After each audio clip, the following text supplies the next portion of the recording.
stories that you told me about when you were a little girl. I can picture you doing all the things you love to do, running barefoot in a field, picking flowers for your mama, and stepping on a bumblebee, and how it made you cry. If I was there, I would have dried your eyes. You know I'll love you till my life comes to an end. The only way to love you longer is if I knew you then. Catching fireflies, keep them in a jar, and watching night upon night long. In the morning you would set them free, 'cause you know that's how it was supposed to be. You know I love you till my life comes to an end. The only way to love you longer is if I knew you then. We were both on our own, living different lives. Somehow through our mistakes, the dream of one true love survived. Sneaking out the window, heading to New Orleans in your daddy's brand new car, to have a bit of teenage fun, and try to make it home before the sun. You know I love you till my life comes to an end. The only way to love you longer is if I knew you then. We met in another lifetime, but things they weren't right. We knew all that we could be was just friends that night. Years went by, then you flew to New York City to watch them light the Christmas tree. You were just down the street, when you called and said you liked me. Then you started telling stories about when you were young, and all the things that you love to do. And I fell in love with you, and I love you until the end, because I loved you then.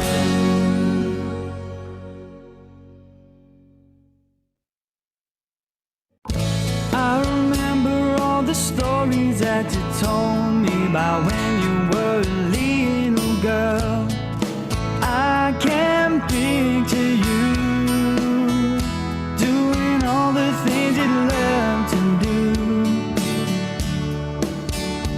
running barefoot in a field, picking flowers for your mama, and stepping on a bumblebee, and how it made you cry. If I was there, I would have dried your eyes. You know I'll love you till my life comes to an end. The only way to love you longer is if I knew you then. Catching fireflies, keep them in a jar, and watching night upon night long. In the morning you would set them free, 'cause you know that's how it was supposed to be. You know I love you till my life comes to an end. The only way to love you longer is if I knew you then. We were both on our own, living different lives. Somehow through our mistakes, the dream of one true love survives. Sneaking out the window, heading to New Orleans in your daddy's brand new car to have a bit of teenage fun and try to make it home before the sun. You know I love you till my life comes to an end. The only way to love you longer is if I knew you then. We met in another lifetime, but things they weren't right. We knew all that we could be was just friends that night. Years went by, then you flew to New York City to watch them light the Christmas tree. You were just down the street. Oh, when you called and said you liked me, then you started telling stories about when you were young and all the things that you loved to do. And I fell in love with you, and I love you until the end, because I loved you then.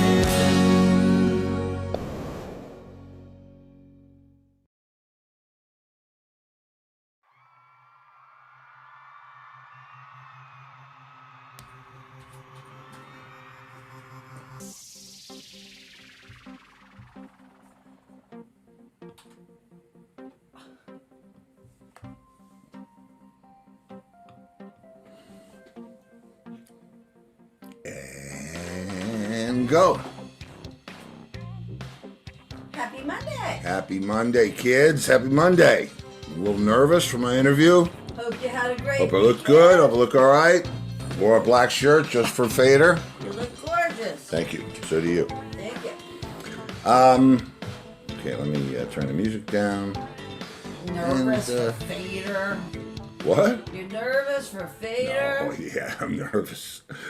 I haven't been nervous since the first time I was pulled over by the police.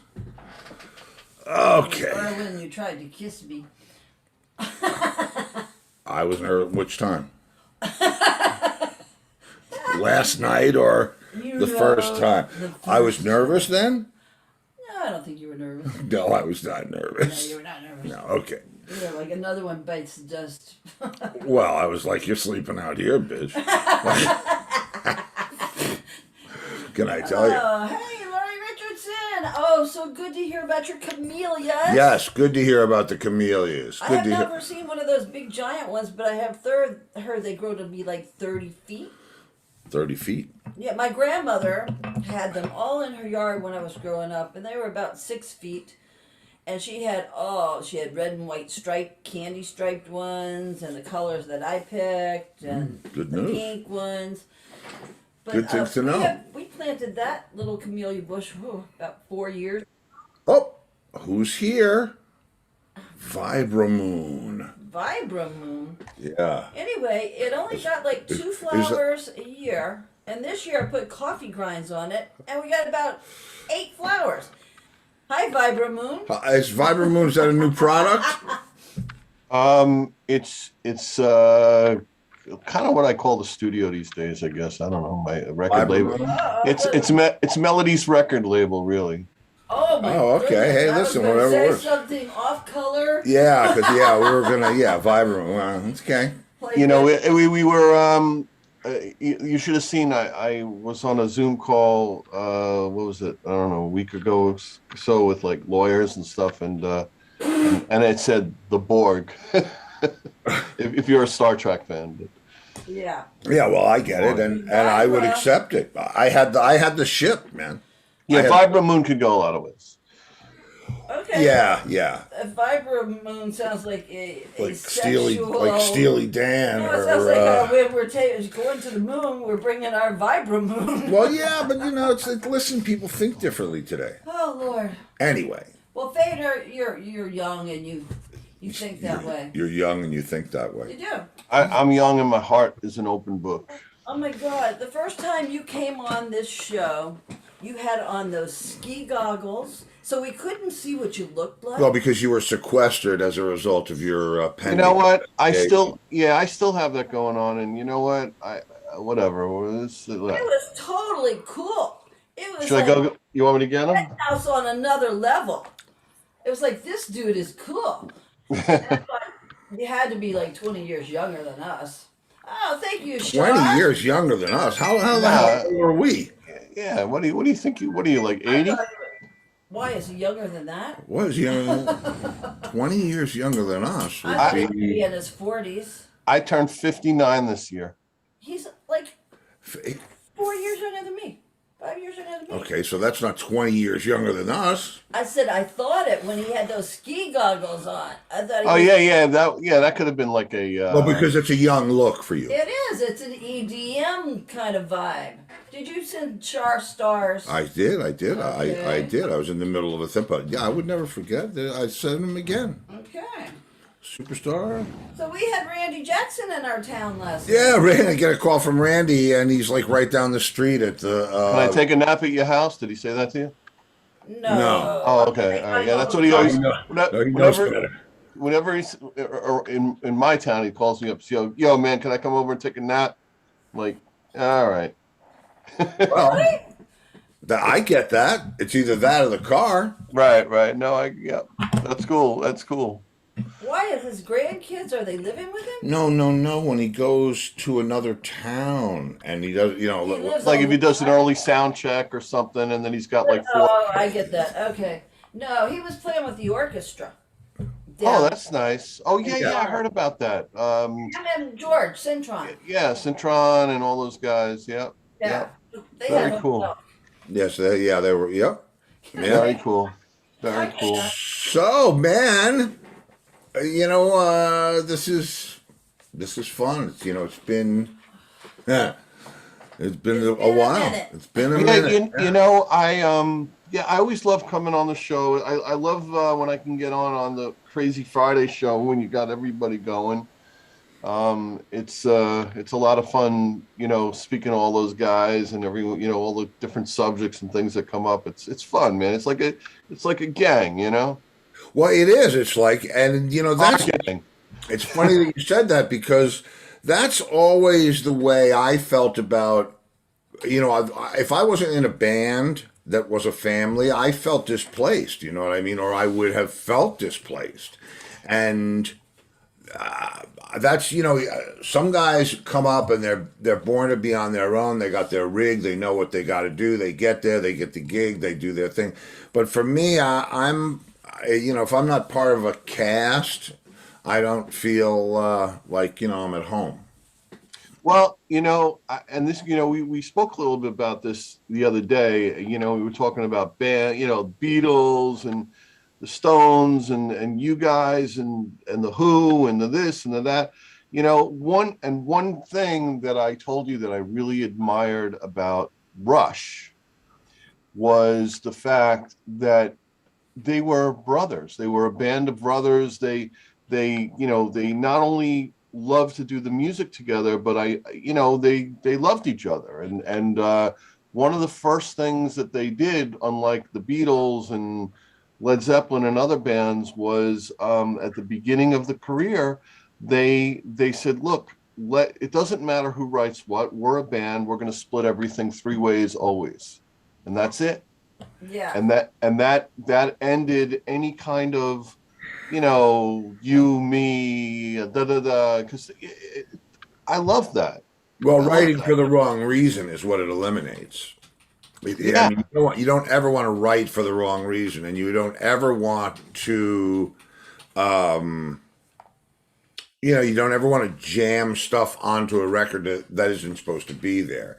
And I agree. And also, I would say it depends on your process too.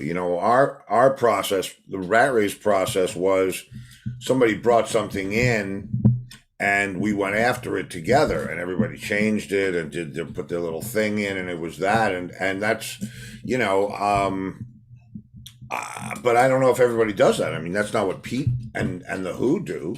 No. Pete does all his complete demos, and then goes in and plays them for those guys, tells them what he wants them to play, and then they do it their way, and it becomes whatever it becomes. So I don't know. I look, I can't argue. I mean, you listen to a lot of the original Who stuff, and it's magical, just like a lot of other bands. But I'm just saying, for me, when I'm in a band, I like to know that I'm in a band with people I love, because that makes it much more fun. Well, yeah. I mean, and that's why, it's funny that you say that, because when we start out, as kids, and and really as kids, teenagers, everybody's in it. It is a lot of camaraderie, and it is a lot of clubhouse, and it is a lot of friends, and let's hang out. But then the stuff happens, and it depends on how you deal with the stuff, whether you go forward or whether you go backwards. And the stuff can be anything from girlfriends Oh yeah. to managers to drugs to Yeah, somebody no, I getting get in it. somebody else's ear. It becomes, Immaturity. well, yeah, that's You grow. yeah, that's the biggest battle. That's right. But as you grow into different people. That's right. Well, so let's talk about something for a minute. So July 18th, 1968. You remember that? Yes, I do. Remember that date? The That was the YWCA. The media YWCA, yeah, One on of our North viewers Street, says right? Ego also. Okay, Oh, yeah. so what was up? Were you a band of brothers? At that point, there's no. Well, let me go back in it. And the guy that was the original band, Mm-hmm. and that was the Chris Peck was the singer. We were a 5-piece. We had a singer, Okay. and he was he still is one of my best friends on the planet. But he was was he the first guy to leave that band? No. The first guy to leave that band was the guitar player, because he was I mean, he was older than you. yeah, and he was older than us. So you weren't like a band of brothers with him, right? No, it was weird, because I was the youngest one in the band at that point. I mean, the band of brothers was me and the bass player, because we grew up together. And then eventually what happened was the keyboard player that was there in the beginning left, and Larry McGowan, well, they kind of swapped out because it just wasn't working out for reasons. And Larry and I were the absolute best of friends. I mean, we used to we were like a freaking movie. It was, so in that regard, yeah, it was very much like a band of brothers. I mean, the other Dave I knew longer, and Mark, Mark and I didn't have,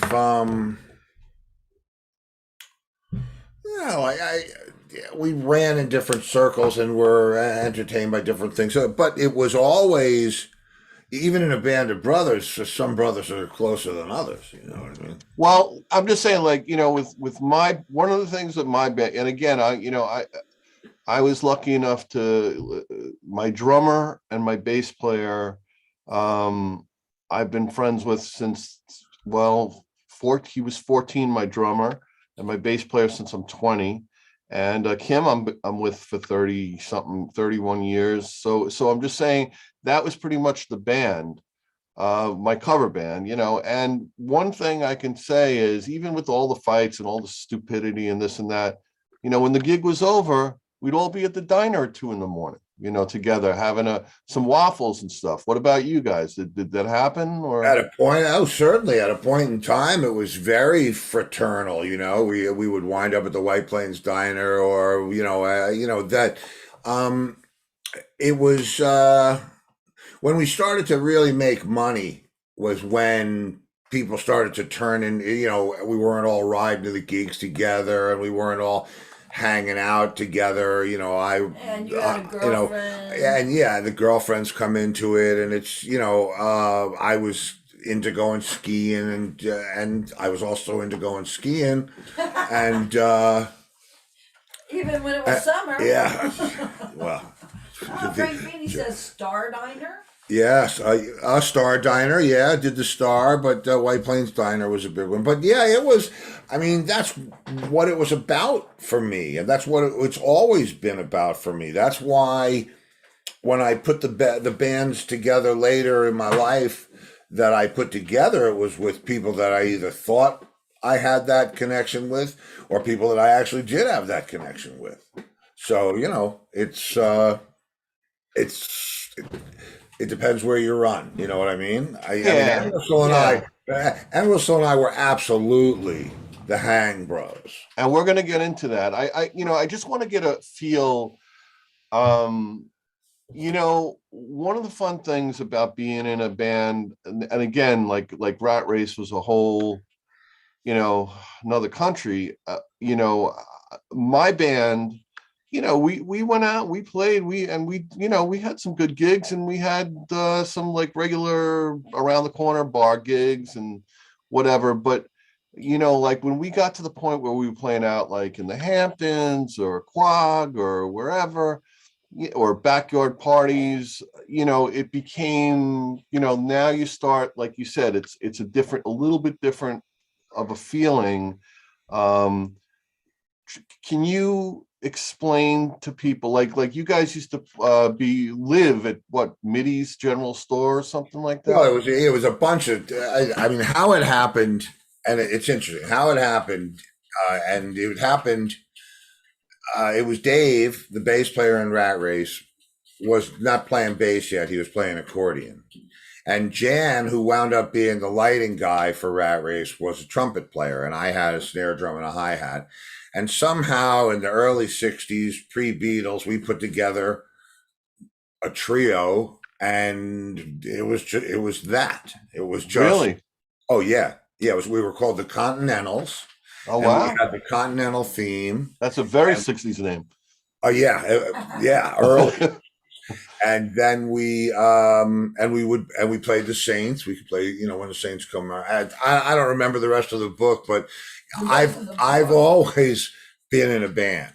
I've always been in a band because that band with Dave on accordion evolved into Rat Race. So wow. What happens is your kids. I mean, we're kids. I forget, we had different guitar players that played with us before Rat Race happened. There were a couple of guys, Jack Ross, and what was the other guy's name?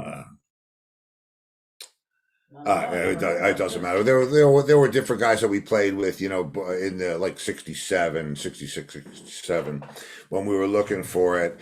And we used to go down, we lived in garden apartments on Bryant Avenue in White Plains, and we would go down into the basement and unscrew all the light bulbs and screw in, the things that used to convert it to AC power. Right, sure. And we'd plug in the amps and set up the drums, and we'd tell everybody we're having a concert, and like, you know, we'd play for How old about were you?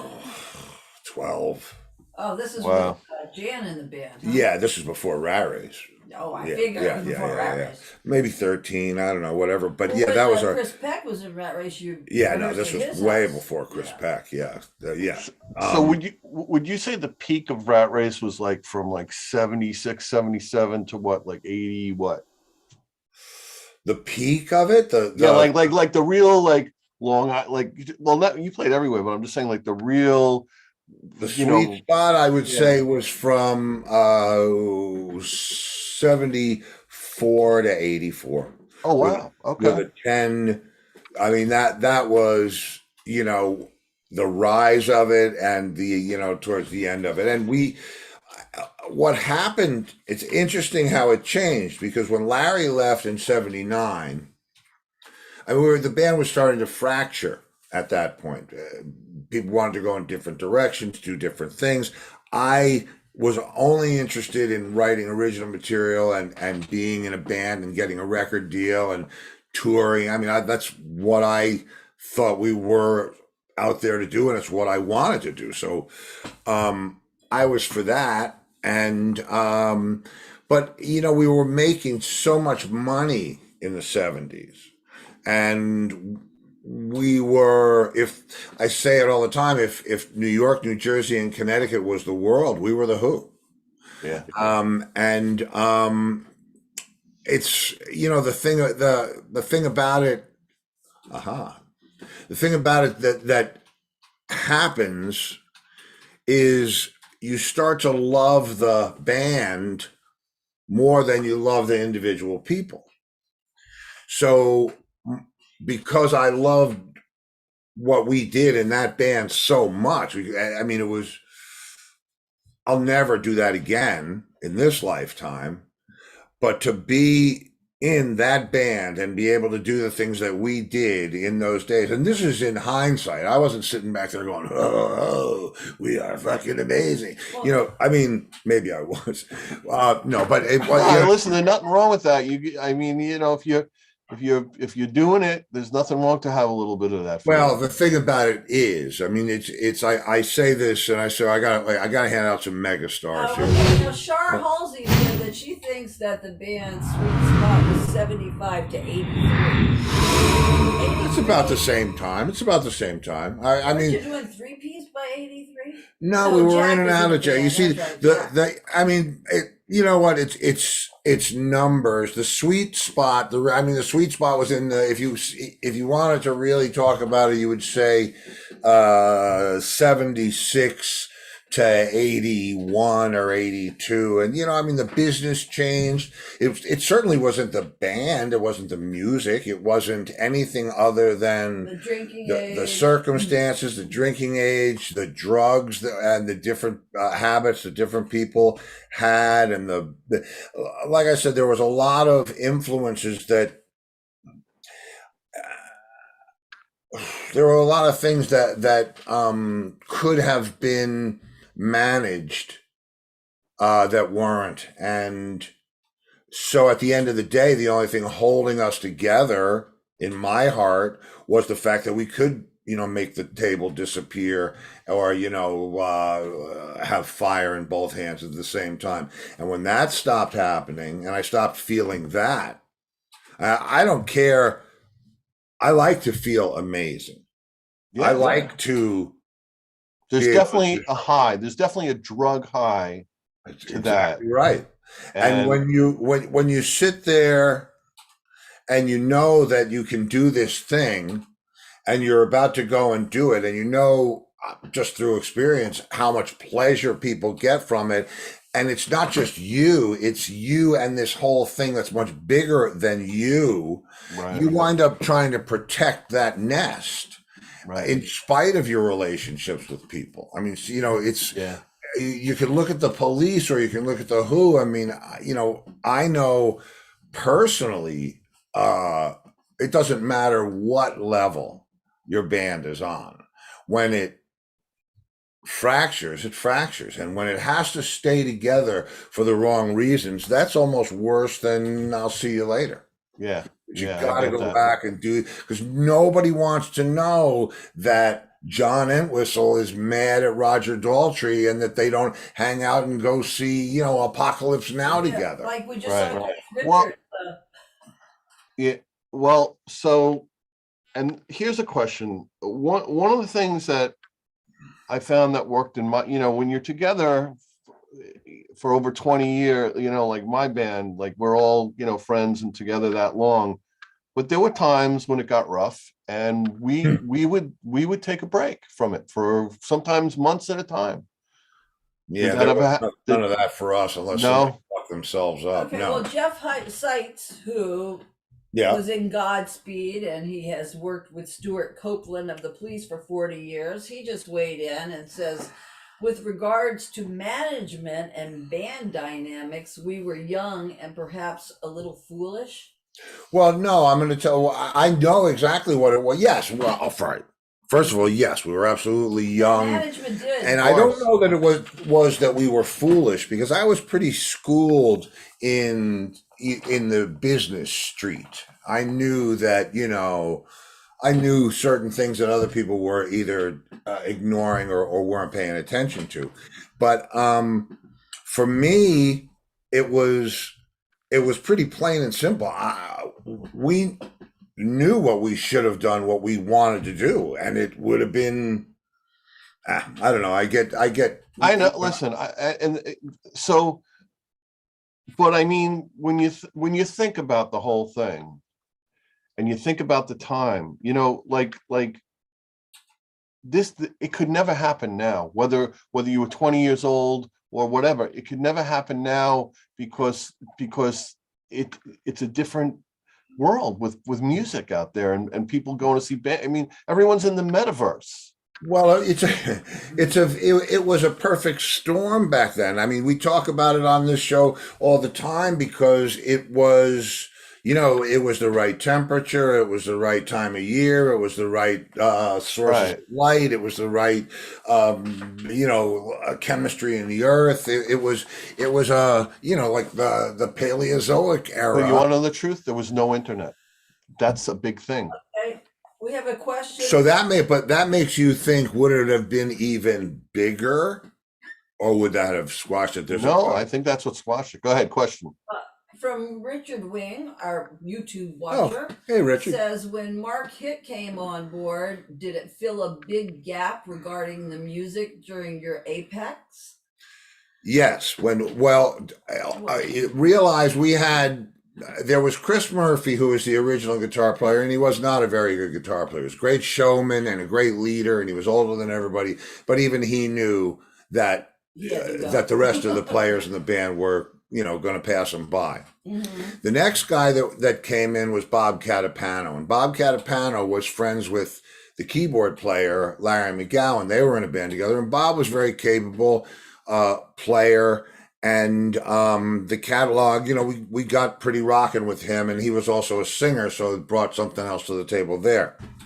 But then Bob got disenchanted because nothing was changing, and he left, and that's when Bob Mayo came into the band. And Bob Mayo, it was actually, he was just starting to play with Frampton at the time, back in Frampton's Camel or whatever it was, and we were looking at guitar players. We were considering him and Jimmy Crespo. I don't even know how we found Mayo. Dave would remember. Somebody would remember. But Mayo just fit in with the band. He had a great look, a great vibe, and he was really gifted and brought a whole different. We started doing Stevie Wonder with him and the Allman Brothers with him. So he led us down a whole new place. When Mark Hitt came into the band, that's when I guess it opened up a lot more things for me as a drummer, because, if we're going nuts, let's all go nuts. And so Mark was so skilled, he could do anything. Yeah. And he would blow your mind with the little nuances in chord changes, or the little things that he would hear that no one else would hear when they're playing the riff in Sam Ash, and he'd said, Yeah, so Mark had opened up. I mean, Mark was just a consummate musician, so it opened up a whole world. It's I mean, I've known Mark a long time, and I will say that his playing, his attention to tone You Oh, know, he knows what he wants to hear. He knows what he wants to hear. it's just, I mean, the tone that he would get, it just, one of my favorite like guys that plays guitar around. I love to see him play. I always did. The thing about Mark's tone, I mean, think about it, especially even back then. He's playing through Fanes in at least two 4x12 high watt cabinets, 100-watt head, whatever else. And he's just driving these bitches until they're smoking. And he's doing it with a hollow body guitar, a 355. Right. No bar, no nothing, and he knew, very interesting, like Leslie West knows how to get his sound out of anything. Mark always sounded like Mark. Yeah. And he knew, I don't know that he always knew how to achieve it, but he always knew what it was he was looking for. Yeah. No, Mark, again, I've heard him, when he was playing with, what was it? He was in Hindenburg for a little while too. Yeah. Mm-hmm. And I did sound for them a bunch of times, and yeah, man, he knew how to get the tone. And the only problem, and I think you know what this is with Mark, was a little bit with the volume, but I'm being nice, but there were times, It was always, you know what? Listen. I was in a band with a guy who had a volume problem, and it wasn't Mark. I know something about Bobby Pridden invented the monitor system, which was just a PA turned sideways on stage because Daltrey couldn't sing with Entwistle's volume. Right. And I get that. The thing that Mark doesn't realize about doing that. I think Felix Hanneman took lessons from him. Go ahead. Well, but that doesn't make it. If you don't allow yourself to come through the PA, and you're just, and you think everybody's hearing what you're hearing 10 feet off of your Marshalls or your high watts, it doesn't work that way. It becomes so loud and so. But listen, that's it. Let me say this. This is That's how a whole technical talk. This is how I will field the Mark hit volume thing. You cannot drive a AA fuel dragster to the grocery store, and it should have never been done. I don't care how loud somebody plays if that's what they have to do. If we're in a room that can handle it, yeah. It wasn't always that way, but it was a lot. I hear you. It was a lot. I don't remember. I mean, well, I do remember. The funniest thing I remember, July 3rd, 1974 was the first time we played with Mark at the Glen Island Casino. And we were playing outside, and we opened with Stratus by Billy Cobham. Mm-hmm. Wow. Mark's amp blew in the first song. And I had tapes of all that stuff because I used to tape every night. It was game tapes for me. Right. That's why I have all those recordings. And then when I didn't have video back then, but I have reels and reels of cassettes because I used to tape every night just to want to get better. That's so nice that you have those. That's great. Yeah, so, I should have labeled them. Before we go on from Rat Race, tell me in your thoughts and memories, one of the craziest things that happened, on tour, where whatever my band, we used to really joke around, because summertime everyone's busy, so we always called it our East Coast tour. Like we were playing from Long Beach out to the Hamptons. That was our East Coast tour. So, but tell me what comes to your mind with one of the most craziest, funniest stories, wackiest that you can think of that happened with you guys. Well, I mean, if you go back to being young kids and all that. It'd be Dave and me on bicycles driving to the hardware store to get the things to screw in and buying extension cords and whatever we could get. And if you went, I mean, there's the drug years that are pretty freaking funny. There was Mark knocking himself out on his birthday. There was, I mean, it wasn't, I mean, it was wacky because we were nuts, you know what I mean? But we weren't, No throwing TVs out the window or anything like that? no, I won't say that. No, we didn't do that. We didn't do that. No. Okay. I remember we didn't destroy stuff. But I do remember using crazy glue on all of the light bulbs in a motel that I had a bad experience with. All Knowing right. that they would never know who glued them in there, and when they burned out, that was it. So that was my the extent of my hardcore mischief. I mean, I did talk my way into the roadie's room. We were in Connecticut. I talked my way into the roadie's room with a stripper, and had their dresser pulled in the middle of the room, and I'm taking pictures of her while she's dancing up on the dresser. And they came back and said, "Hey man," I opened the door and the chains on, and I said, "Whoa, guys, easy! Oh, sorry, man, we didn't know this was your room." Well, it's really not my room, but, and I don't know. I mean, there was a lot of time, especially in the Hamptons, where it was like a gang. All right, let's all go to the beach. Let's do this. Let's do that. Driving range. Yeah. Oh, okay. TV John said naked girl on the stage at UB's. Oh, right, with the hoodle. Yeah. I see. I mean, there's so much stuff, but yeah, I'll give you. Here's a. Visconti riding in the back of the truck with Larry. Yeah, riding the back. Well, that's I'll throw Mark under the bus.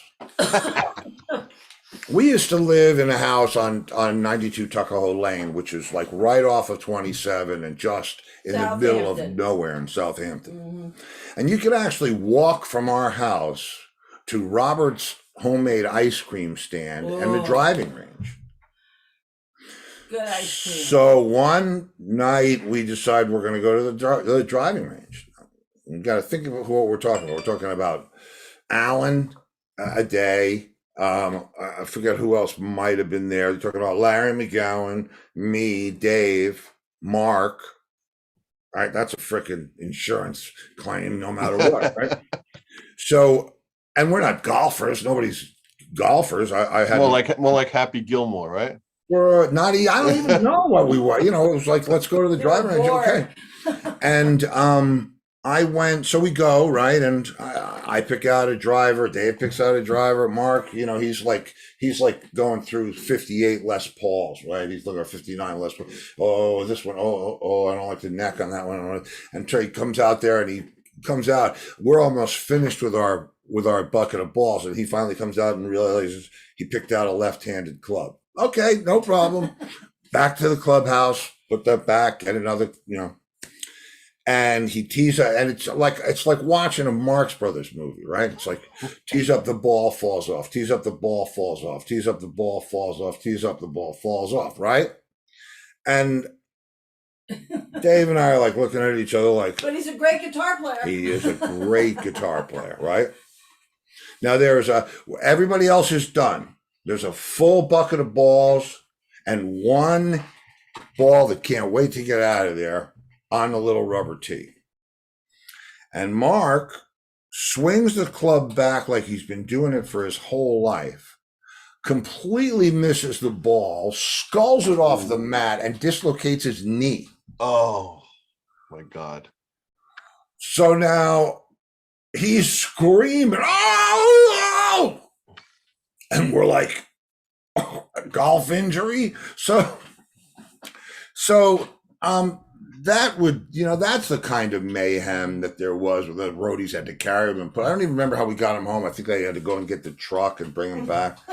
Mark was always, and poor Mark, he was. Yeah, but I mean, tomorrow, wait, yeah. What? You have to give him his due. He came and stayed with us, and we down here, and we were living on a golf course in a country club, and we asked him if he wanted to go play golf, and he was playing like unbelievable. That's when we had to do that tournament. Yeah, but we were at Colonial. And Yeah, and he was unbelievable. it was ridiculous. Like it's like you and So not the prettiest swing you've ever no, seen, you know, but more like he this, was but getting it in the hall. but he was slamming the ball. All right. I mean, and you know, and Mark was Okay. always, I could tell you 1,000 stories about Mark because he was, I don't want to say easy prey, but for lack of a better word, he was easy prey. Okay. Mark would punk himself Yeah. and think that you did it to him. Wow. But, Okay. you know, All right. So you guys did a lot of punking to each other, though. So like not a lot, but Okay. when it happened, it was freaking serious. I'll give you the other shoe.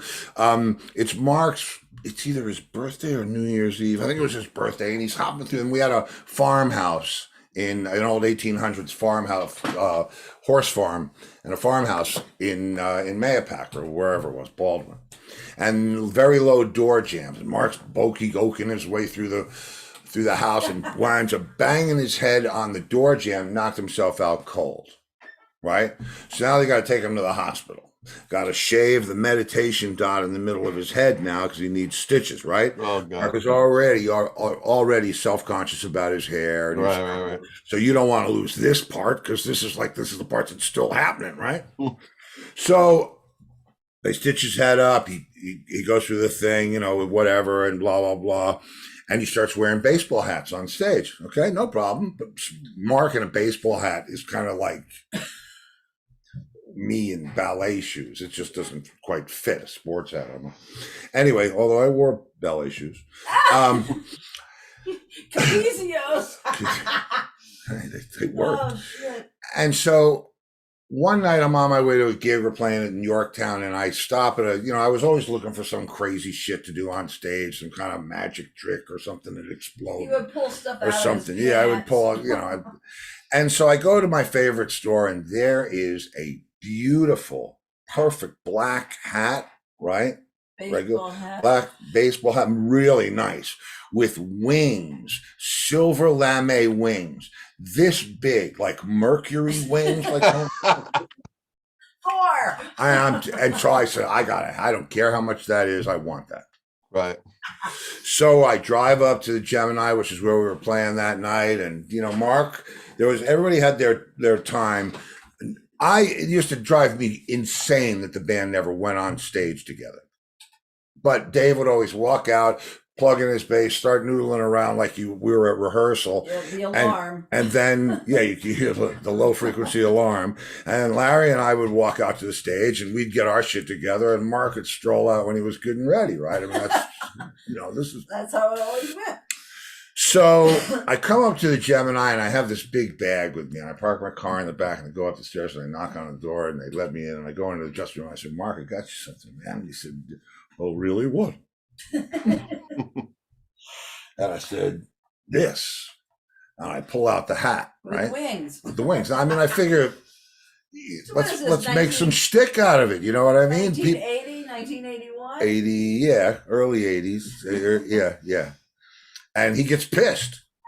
I'm not wearing that stupid thing. I'm not going to wear that stupid Yeah, thing. Mark can never laugh at himself. Actually, you're not going to wear this stupid thing. This is amazing. This is great, this hat. I'm not wearing that. Very funny, Steve. All right, okay. So all of a sudden we hear the low frequency alarm. Bum, bum, bum, blah, blah, blah, blah. And I said, come on, Larry, let's go. And so we pick up our stuff and Mark's real hat and leave. And Mark's real hat. So That's now, the key. so now Mark's stuck in the dressing room. I have his hat.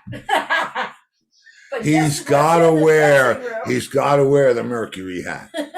He has got to deliver the FTD flowers in this freaking house, or come out and show everybody the dot. Oh, Right? And it's so. oh man. That's funny. Yeah. That's funny. That was, I got a quick funny one for you. So I'm playing a gig in you'll appreciate this as a drummer. I'm playing a gig out in Fire Island. What was it called? Cherries or something? I forget the name of the place. You know, one of the places, and we're playing, and we you know, we're just having a good time, and we go into you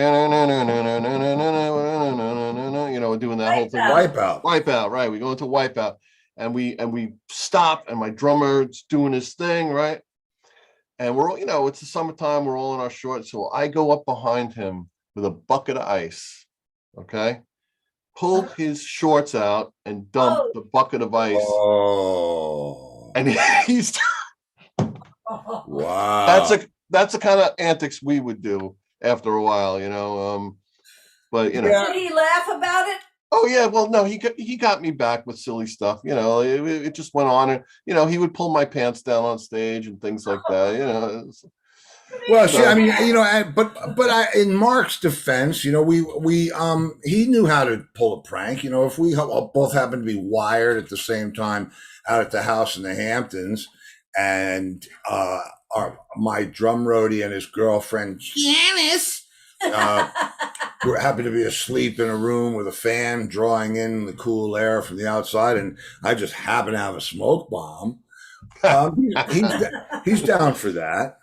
And it was, yes, the house is on fire. And Janice, that's the Chandler from Friends girlfriend. Well, it's very similar. Like yeah. that. Well, that's what. Yeah, that's what. I won't throw her totally. Now, but yeah, and then of course they run out of the house not wearing very. One of our main viewers, Gail, says we're going to need a part 3, people. We're going to. Okay. Listen, I got to tell you something. There's. Oh, Char Halsey must have known Janice because she says, Janice! She must have known Janice. The thing about Rat Race for me, and as I said before, I don't want no more. No. Sorry, Randy. Sorry. Now I'm going to get one of those. I'm going to get flagged by Facebook or something. oh, shit. The thing about the band, and this is what I said, if you're in a great band, I mean, you're really in a great band, you love the band far more than you love anybody that's in it, unless you happen to be, you know, lucky enough to be best friends with somebody in there, which right. More than once. And you stick around for that, and you stay around for that.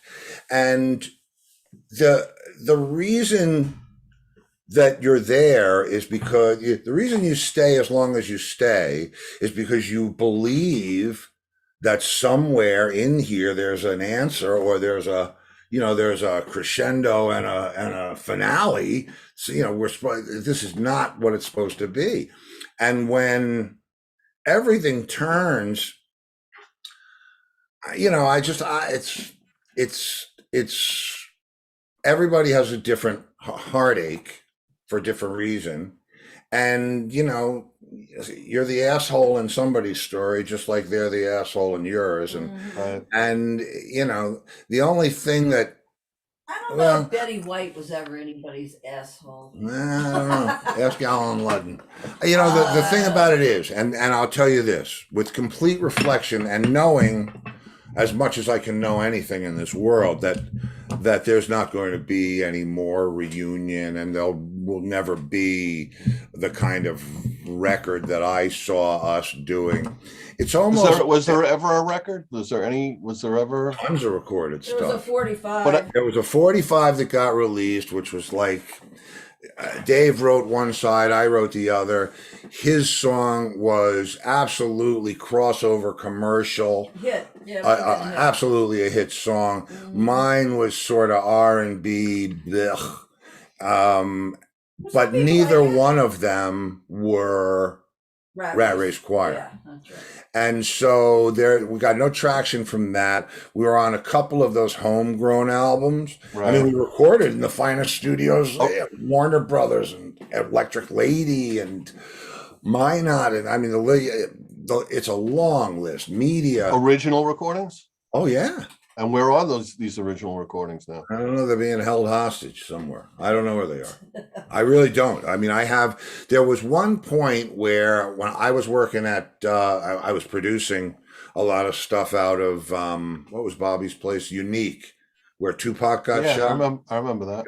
And I said to Dave, we should go down there and transfer some of this stuff to DAT so that we have it.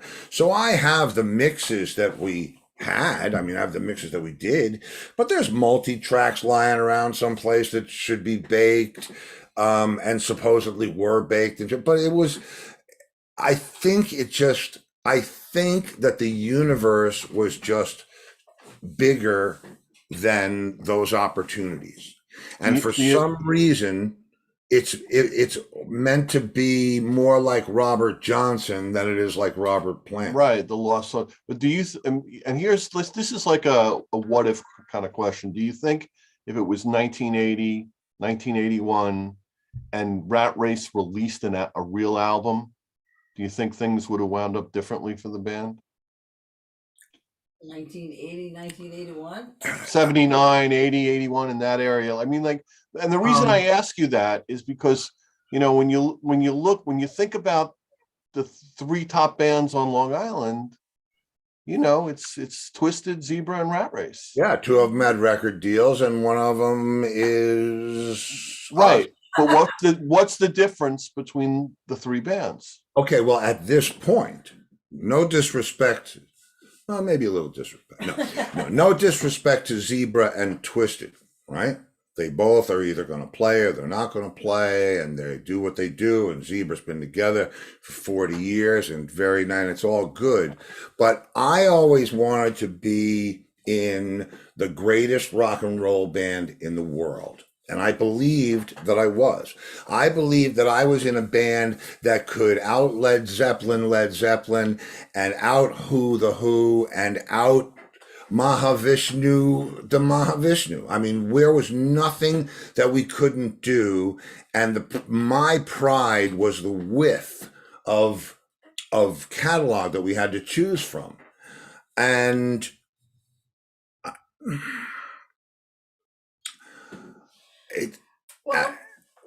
yeah. I think it comes down to writing originals. I think they got to a point where well, yeah, but what I'm saying is now it's now. So it's you can come up with all the reasons why. But if I asked myself, would I rather have the Twisted Sister career, the Zebra career, or the Rat Race career, I'd pick the Rat Race career. And listen, I'm not the question wasn't like meant to be what, you know, the question really, what I meant by this question was what was missing to get you guys to the next level, because you obviously deserved it. And my feeling as a you know, I was a younger guy at the time, is I feel if Rat Race would have had that amazing record that was never put out, I think it could have been a lot different. And that's what I was trying to say. All right. Well, here's the way I see it and continued to see it throughout the years.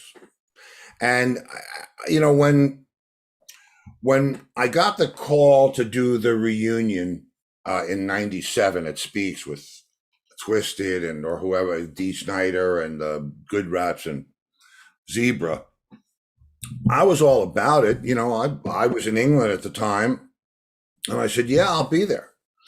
And I knew that it was going to turn into, or it had the possibility to turn into something musically good. Now, we hadn't run with Larry in a while. Larry left the band, so it had been 20 years since we played with him. But at that point, I have to let Angus in for a second because he's going to do his thing. But he's going to do his thing. We're going to have to do a part 3. I could tell we're going to have to do a part 3. Yeah, but I want to make this point, and it's very important. In 97, when we did that reunion, and the opportunity was there for us to reclaim something. I didn't want to reclaim anything. I wanted to claim something new. And the breakdown between us was, I remember after that reunion, I mean, I had been doing some pretty serious touring with some pretty Sure. serious people and saw how things were being done. And I said to everybody in the band at that rehearsal, guys, if we're going to do this, we need to keep our stuff to ourselves. No outside influences, no craziness, no back and forth. Let's just be upfront with one another and do what we have. And that couldn't happen. And the visions on everybody's behalf was just totally different. And you know what? I was just starting the best part of my career with Entwistle. I said, see ya. And so then, just to answer your question, just to have the rest of the conversation, I thought to myself, well, man, maybe it's just not meant to be. And maybe you just have to go the way you go. Then 2017 comes along and I get the call. And I'm thinking to myself, I get the call from Randy. Again, it was Randy who called me the first time. And I said, yeah, I'll do it. I think it would be great. And this is 7 months before the fact, May. And I'm thinking to myself, this is what it's all been for. This is what all the because I know everybody at every network, if we were to release a book, an album, a DVD, and do a live concert tour, I could have us on every freaking talk show in the world just because of the people that I know. And nobody could wrap their head around it. Nobody could see the vision. And the idea for me was, let's secretly rehearse for 7 months so that when we do come out and open for Zebra, we are so death-defyingly fierce.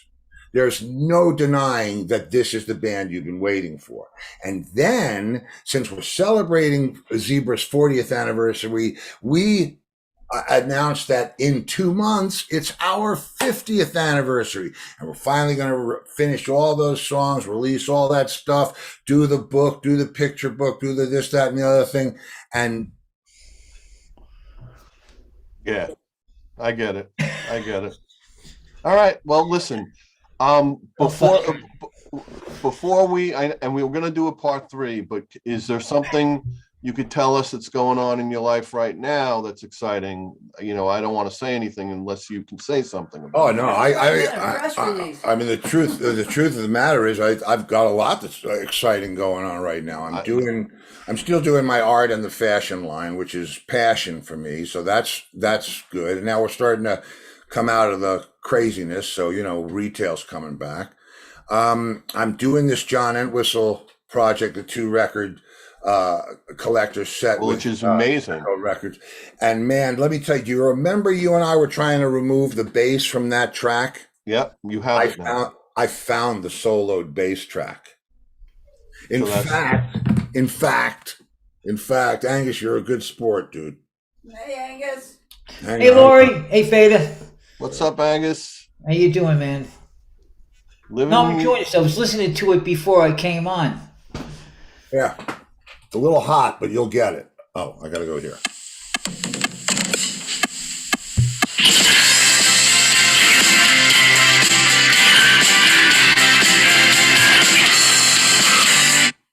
Oh, okay, my phone died. Anyway, that was nice. All right. That was good. Yeah, but man, I've been playing with him again after all this time, and anyway, so that's going on, and I'm really excited about that because there's stuff that we wrote together that we never released that I'll be able to finish with different musicians, and there's just so much wide open spaces. And then I've got the Roy Orbison live documentary that I'm narrating and doing the that's really cool. Visuals. So it's things are you're in deep. The part 3. I really want to talk about these lost Entwistle songs, and so we should do that sooner than later. And let's do it. Yeah, we can do it, but we can do it on. Well, Angus, let's have him schedule it. Yeah, no, I'm saying, but I'm just saying, like that would be, that's exciting stuff. Yeah, well, this is fun for me too, man, because I don't know what people, and it doesn't really matter. The one thing that I have learned is whatever anybody thinks, it doesn't matter. It makes no difference to anything. So there's nothing left to prove. There's nothing left to win. There's nothing left to own. It's just like I was saying before. So and again, no disrespect to Zebra, certainly no disrespect to D and Twisted. If I had a choice of the three stories, I would want this to be Your mine. story. I got it. Yeah, and because I'm all right with it, and to me, in its own way, it's singular, which I thought the band always was. I thought the band always was one of a kind, and but anyway, so there we are. I don't think there's any denying that, bro. I don't think there's any denying that. All right. Well, I want to say I love talking music with you, bro. Well, listen, I love this too, and I'm all about this. So Angus will reschedule us. He's going to give me the news for the week, and we're good to go. What is the news, Angus? What is the news? No, it's just the guest for this week. Go ahead. I'm going to put you up on your own, and Yeah. here you go. Here he goes. Watch this, Fader. Here we go. Let me see. Maybe, but wait, should I tell my joke? No, I'll tell the joke afterwards. Okay. All right. Tuesday night is a return guest that we had over a year ago, and Mr. Al Petrelli. Tomorrow. And, I guess this was the first year in 2 years that they did the Trans-Siberian Orchestra tour? Mm-hmm. I think, right? So, and Jen, who we had on, who I'm horrible at pronouncing her last name, and I played in the band with her. Cella? That's right. She did do the tour this past year, December. She was on it. Good. Yeah, so Jen, she was. we got a lot to say. And then I had to throw this up there for Wednesday. Anything goes Wednesdays. Oh, there you go. You like the question marks? I do, because I have those all the time.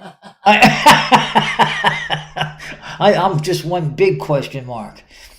Now, Thursday is a prize. I don't know if you ever heard of this guy, Steve. I'm betting that you have. He is a drummer from a band. It was a prog band called Forefront. Yeah. You ever hear of them? Forefront? No, Forefront. I know what you're saying, but I don't think that's the right name. But yeah, I've heard of some prog band with four something in the name. But Yeah. He's Forefront, maybe. Yeah, maybe that's. I'm trying to look for it. Okay, but he's done 15 Broadway shows. He's toured all over the world. I'm getting to it, and he just got finished writing a book. They released it last November on Stuart Copeland. Oh wow! Yeah, drumming in the place, and his name is Joe. Can you pronounce that? Bergamini. There you go. Have you ever heard of him? I think I might have. Yeah, Joe Bergamini. I think I have. Is he from New York? I think he's from Jersey. Yeah. Okay. Same difference. He's a Tama guy. Yeah. Oh yeah, Jeff. That's like a big drum kit, man. Yeah. Yeah, he's done really a lot. Small, Fader. He's so tiny guy. And I think he'll be real interesting, And he probably knows.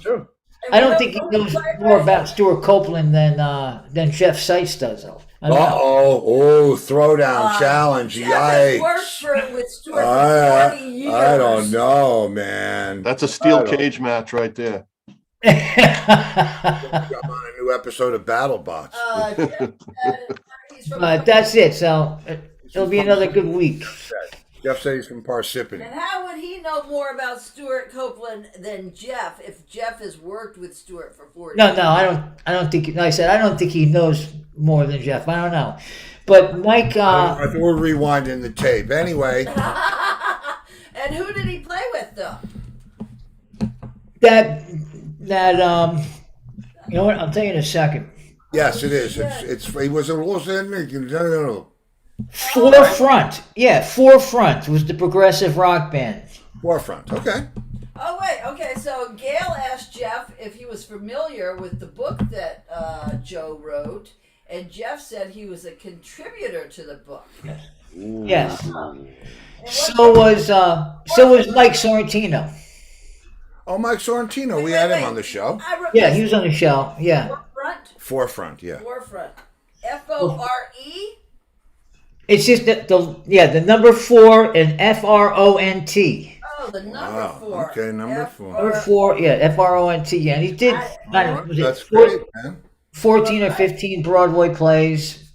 And And, Petrelli, I guess they're done. Yeah, that's the going to be cool. I Christmas haven't spoken to stuff. Al in a year. That'll be great. Find out what's going Yeah. on there.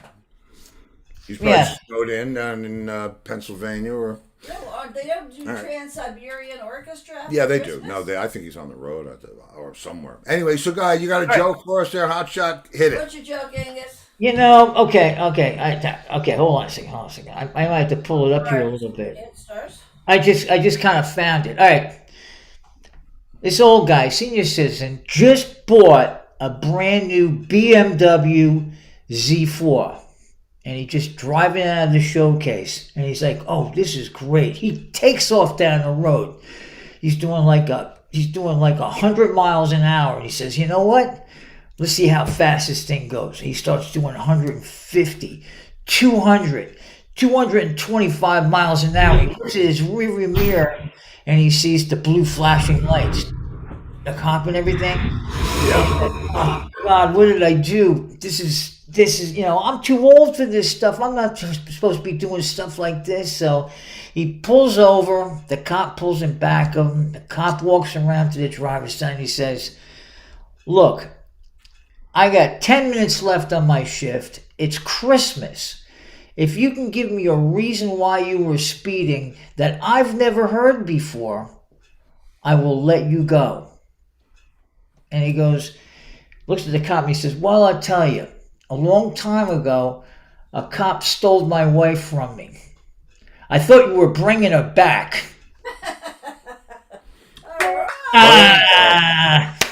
Oh, all right. So all right. There's a theme. Old man joke. Old man. I'm gonna go. All right. Fader, See you, Fader. Listen, I got a one-liner. Why should you never get in a fight with a dinosaur? Why? Because you'll get your ass kicked. Oh. See you later. Bang. Angus, you have to set up part 3 with Yes, we will. Love you I'll guys. text you later. Bro, it's Fader. all good. Peace out. Okay, so old man's 89 years old, walking through his woods, and he hears help, help. This little voice, help. He looks down and there's a frog, and there's a frog down there.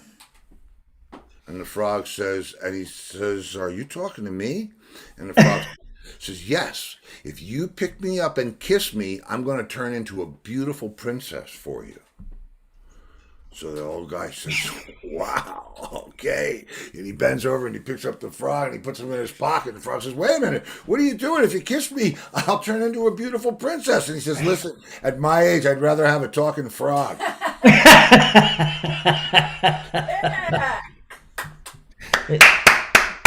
There we go. You get it's late. Henry just started watching. Hey, horse. Yeah, horse, you got to call me tomorrow. But we're almost out of time. We are. Yeah. We're overtime. But, Horsey, we're having Al Petrelli on Tuesday. You know Al from Tomorrow. TS. Tomorrow. Horsey. Tomorrow, 7 p.m. Yeah, 7 7 p.m. p.m., Henry. Yeah. All right. So, I guess That's that it. And That's it. well, thank you for having me. Well, thank you And, for being had.